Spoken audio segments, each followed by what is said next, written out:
as outlined in the imposter movie. In order to wage the upcoming false Armageddon, one religion will have to take the fall. That religion will be Islam. Now let us again review the Three World War website, as this is the plan of the Illuminati. The First World War must be brought about in order to permit the Illuminati to overthrow the power of the Tsars in Russia, and of making the country a fortress of atheistic communism. The divergences caused by the agents of the Illuminati between the British and Germanic empires will be used to foment this war. At the end of the war, communism will be built and used in order to destroy the other governments and in order to weaken the religions.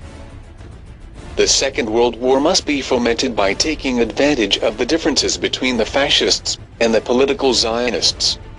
This war must be brought about so that Nazism is destroyed and that the political Zionism be strong enough to institute a sovereign state of Israel and Palestine. During the Second World War, international communism must become strong enough in order to balance Christendom, which would be then restrained and held in check until the time when we would need it for the final social cataclysm. The Third World War must be fomented by taking advantage of the differences caused by the agenda of the Illuminati between the political Zionists and the leaders of Islamic world. The war must be conducted in such a way that Islam, the Muslim Arabic world, and political Zionism, the State of Israel, mutually destroy each other. Meanwhile, the other nations, once more divided on this issue, will be constrained to fight to the point of complete physical, moral, spiritual and economical exhaustion. We shall unleash the nihilists and the atheists, and we shall provoke a formidable social cataclysm which in all its horror will show clearly to the nations the effect of absolute atheism, origin of savagery and of the most bloody turmoil.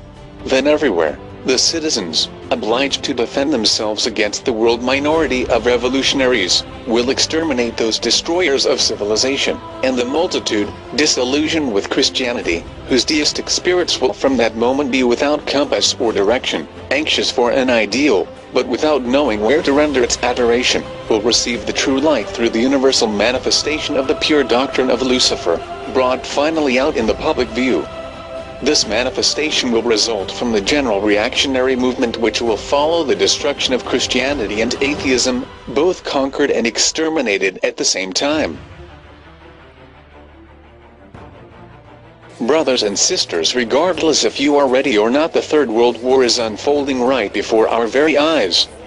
Matters are indeed heating up over the property rights of the ongoing, continuous conflict over the land in the State of Israel. Shock waves went worldwide as Obama stated that the borders of Israel and Palestine should be based on the 1967 lines. The United States believes that negotiations should result in two states with permanent Palestinian borders with Israel, Jordan, and Egypt, and permanent Israeli borders with Palestine. We believe the borders of Israel and Palestine should be based on the 1967 lines with mutually agreed swaps. For the Palestinians, efforts to delegitimize Israel will end in failure. I am aware that these steps alone will not resolve the conflict, because two wrenching and emotional issues will remain: the future of Jerusalem and the fate of Palestinian refugees. All right, and now there is this on President Obama's Middle East address that included a bombshell for Israel and a very significant shift in U.S. policy. The president siding with the Palestinians on one of their demands, where it has to do with the borders of a new potential Palestinian state. Israel today is 45 miles wide. You put us back to the 67 lines, we are 8 miles wide. The state of Israel can't be defended in those dimensions. On to this big story of today, a major shift in U.S. Middle East policy as President Obama endorses one of the Palestinians' demands that its new state be based on borders existing before the Six-Day War with Israel. That means the Western Wall, the Temple Mount, the Church of the Holy Sepulchre will become Palestinian territory. Prior to 67, Christians were discriminated against and Jews couldn't even go to the Western Wall. I think every Israeli in his heart of hearts, when he hears the 1967 lines, that brings back terrible memories of 55 synagogues being destroyed in the Old City by the Jordanian army. This is a radical shift in U.S. policy towards Israel. You know, just a number of years ago in 2004, the State of Israel received American guarantees that at the end of the day, Israel would not be forced to withdraw to those 1967 lines, that Israel had a right to defensible borders. Frankly, the 1967 lines are not defensible. The 1967 lines place the entire old city of Jerusalem outside of Israel. Now, the president did say that he is not going to deal with Jerusalem at present, but with the principle of the 1967 lines in their pocket, the Palestinians are going to drive this home. They want the old city of Jerusalem. But frankly, only a free and democratic Israel will protect Jerusalem for all faiths. If you push us to the 67 lines, we don't have a presence in the Jordan Valley. We don't have our troops there, and Israel is basically defenseless. So what does Prime Minister Netanyahu think about all this? I think for there to be peace, the Palestinians will have to accept some basic realities. While Israel is prepared to make generous compromises for peace, it cannot go back to the 1967 lines, because these lines are indefensible. So we can't go back to those indefensible lines. It's not going to happen. Everybody knows it's not going to happen. Prime Minister Netanyahu sternly stated that this cannot happen. Israel Prime Minister Netanyahu says no way. Israel says no way. There are several hundreds, thousands, if not many more who agree with the Israeli Prime Minister.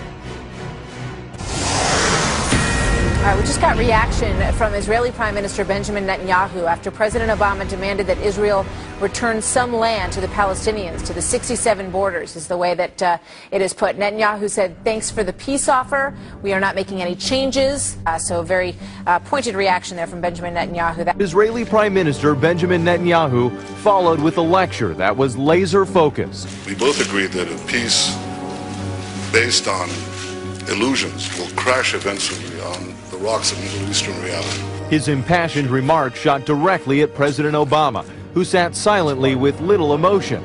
In private, Netanyahu was reportedly furious over the president's stunning proposal a day earlier. We believe the borders of Israel and Palestine should be based on the 1967 lines with mutually agreed swaps. Those borders, which are a key Palestinian demand, existed before Israel's takeover of Jerusalem, Gaza, and the West Bank. President Obama may have invited big trouble with Jewish Americans. The United Nations, the European Union, and Russia are all now backing President Obama's vision. Frankly, I think Obama has dug himself a very deep hole. I mean, look at the facts. In one foul swoop, he has completely reversed American foreign policy. He has, in one speech, told the Jewish community that he's going to renege on his promises that he made to Israel. So now you have the President of the United States saying something no other president has said. Hey, you know what? For all your blood and treasure in the last 35 years, why don't you just give back all that land? Obama doesn't favor Israel. That he's either, you know, 50-50 or he favors the Palestinians. So you say you agree with me that there's not going to be any solution here. Forget it. It's not going to happen. There will be a solution. There will be peace in the Middle East when the Arab nations stop teaching their children in their textbooks, okay, well, that's in their not going to be in our lifetime. Jews. That's not going to be in our Hopefully lifetime. Hopefully it will be. No, it won't. It will absolutely not happen. All right, well, Leland Bittert is live with reaction building in the Israeli capital. Leland. It's pretty clear, Martha, that this is not what the Israeli government wanted to hear. About 30 seconds after the speech ended, I called the prime minister's spokesman. I got him on his cell phone. It sounded like the guy had been punched in the gut. The government was not happy. Just in the past minute or so, they put out a statement saying they appreciate the president's commitment to peace, but it does not appear as though they appreciate how he is going about it. The term 67 borders is not something that Prime Minister Netanyahu will ever say. So let me get this straight. Back in May, Netanyahu firmly opposed the 1967 lines. It would be devastating for Israel. However, Prime Minister Netanyahu had different ideas about the 1967 line. Inquiring minds would like to know what suddenly caused him to change his position. As of August 2nd, he is ready for peace based on the 1967 lines. Then, in August he changed his mind, and now currently, As of October 11th, the 1967 line still isn't agreed upon. On October 2nd, it is reported that a spokesman for the Palestinian Authority, President Mahmoud Abbas, said that resuming negotiations requires Israel to commit to stopping settlement and to recognize the 1967 borders. Regardless of what they agree upon, the deadline to resolve this is by the end of 2012. Ironically, the hoax of doomsday is also towards the end of 2012. When they settle this statehood, there will be war. With all this fuss about the world ending in 2012, this is perfect timing for the false Armageddon to occur. Truly, matters are heating up over the recent UN Palestinian statehood vote. I'm amazed over how much the world revolves around this little, itty-bitty state called Israel because, according to the CIA fact book, Israel is slightly smaller than the state of New Jersey. The following footage will show why there is much tension over this entire issue.